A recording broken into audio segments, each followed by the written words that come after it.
So here we have the all-new 2025 GMC Yukon.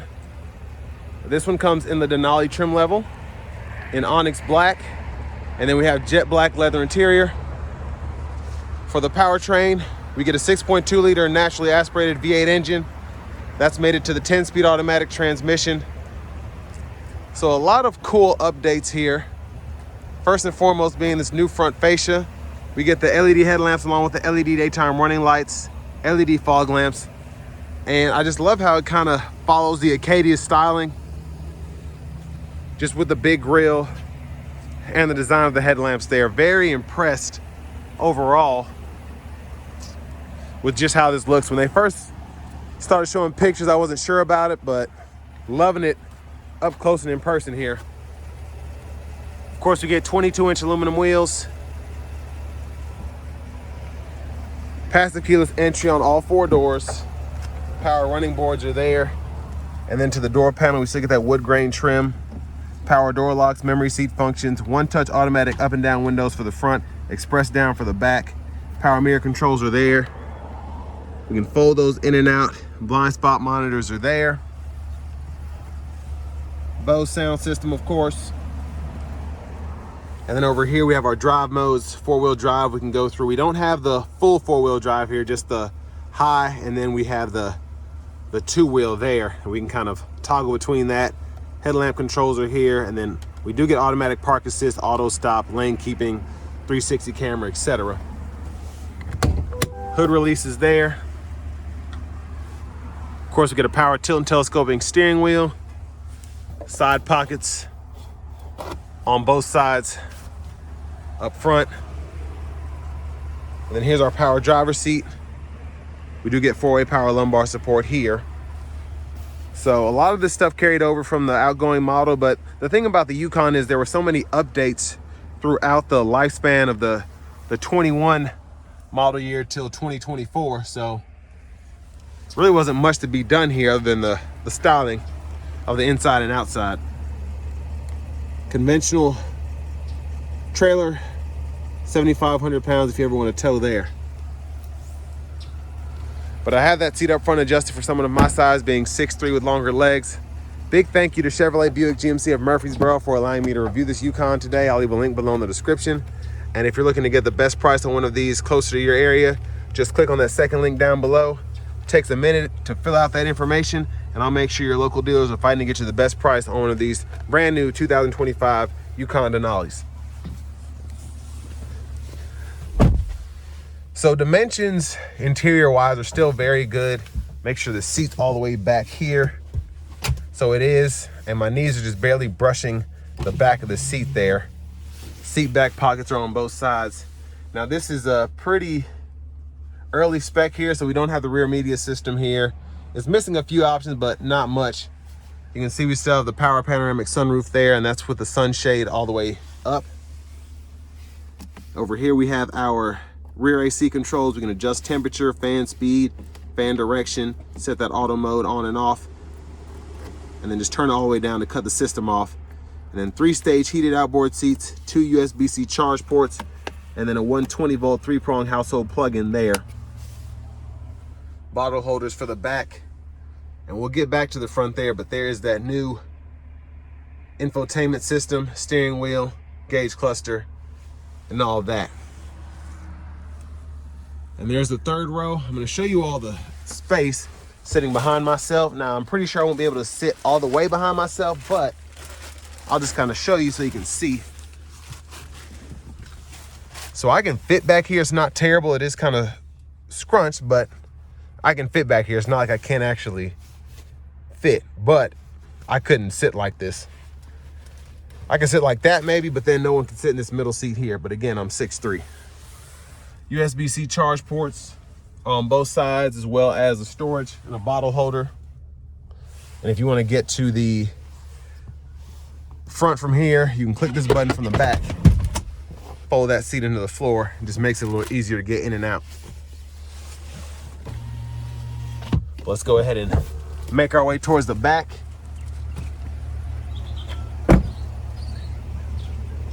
Then over here, fuel filler. Excuse the glare. It's a little bright early this morning. New rear end like that. Again, it kind of gives me the new 2024 Acadia vibes there with just how they did the tail lamps. Full LED. And I like the new exhaust tips as well. Very tasteful. Tow hitch is integrated there. Spare tires here. And then you also have that rear power lift gate that you can use when you have the key fob in your hand. You can just walk towards the back and it'll open without you having to touch a button. Top tethers for the car seats in the third row are there. We have another 3-prong plug-in. We can power fold the seats down in the second row, and then we can fold up and down the third row. So the seats do have to be up in the second row enough so that you can get the third row back.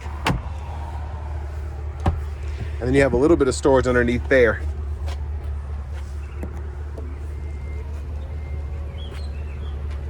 But I mean, pretty good space. And then also just having the capability to fold down the third row just makes this very usable without having to go to the XL trim. But of course, that'll be available as well if you need that.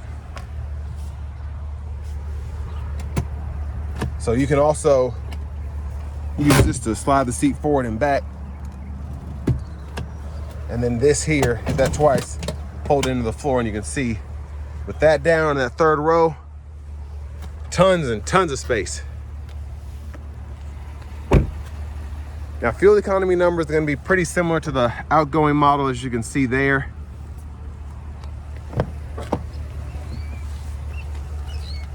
And then here we have our front passenger seat, which is power with forward power lumbar as well.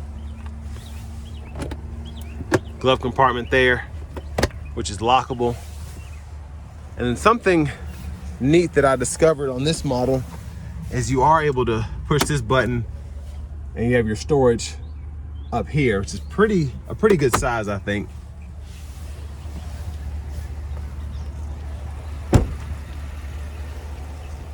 Coming back around to the front,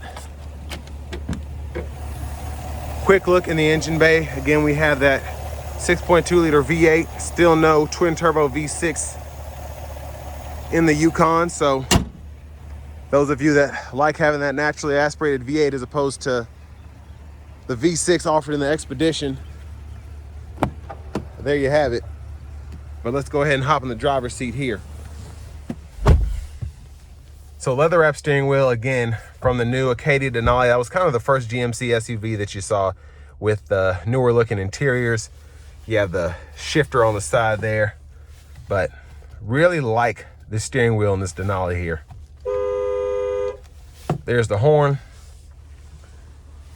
Now over here to the new radio system. Pretty easy to navigate, and again, it's something that you have to get used to. You still have the Google Assistant system, so Google Maps and all of that. For audio, you do get AM, FM, XM along with Bluetooth, and then you have the USB drive, Google News, Google Podcasts. You still get wireless Apple CarPlay, wireless Android Auto compatibility here, which is nice. Auto Park Assist, dual zone automatic climate controls, and you can control that from the screen here. You have, which I really like, is you can use the touchscreen down below or use this as a button up and down there to adjust temperature, fan speed, cut the whole system on or off. And then in your settings here, you do have teen driver, rear seat reminder, buckle to drive, so on and so forth. You can even adjust the power running boards if you so choose. And then something that I do really appreciate here is the vehicle status page. So I can have this really nice graphic here, and then when I push on something, I can see tire pressure there, pull that up, battery voltage, and then you can even go individually and see everything within each menu, which is, it's just really nice, I think. Now hit this here, this pulls up the Google system, so you have the audio here, Google Assistant, Google Maps, and that's a nice view. I like that.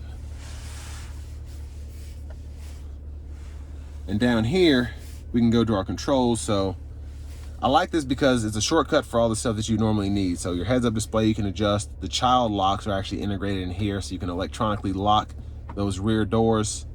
Add your universal home remote there because it's no longer in the mirror. And then blind zone, steering assist, you can turn that on or off. And then again, those power steps. This volume knob here is very nice. It's kind of addicting to use it. It's just so nice. Really like that.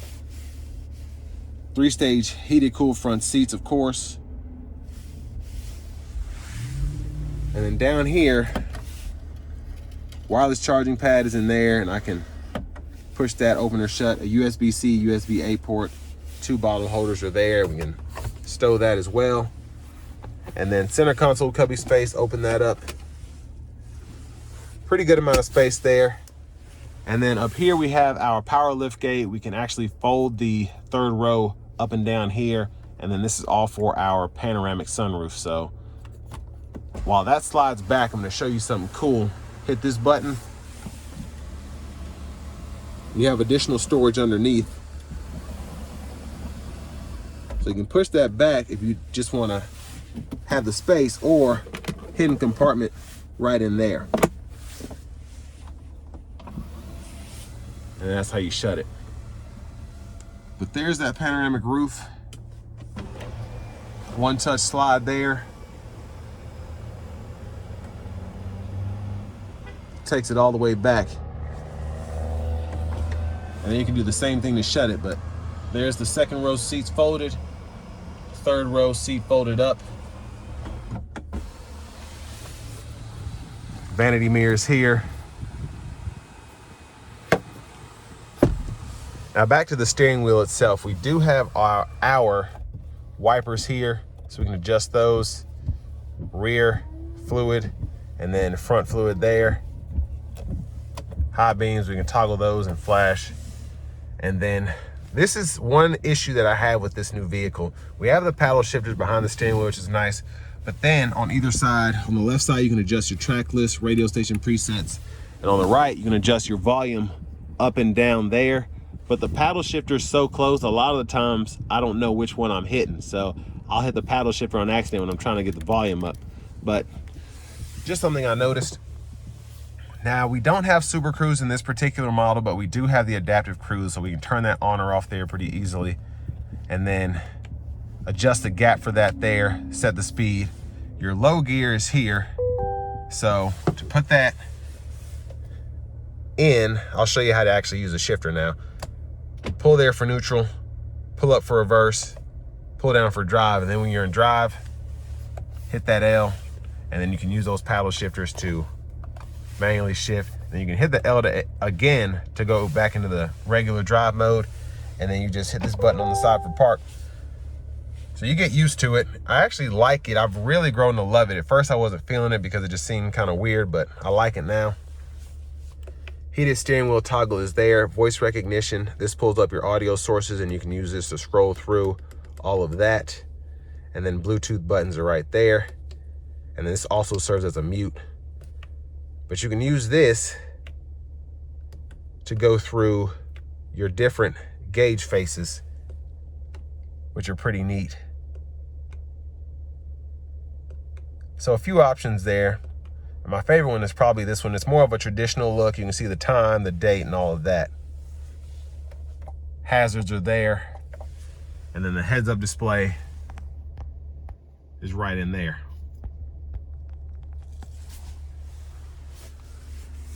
But there's your push button start. Finally, here's the key fob with remote start.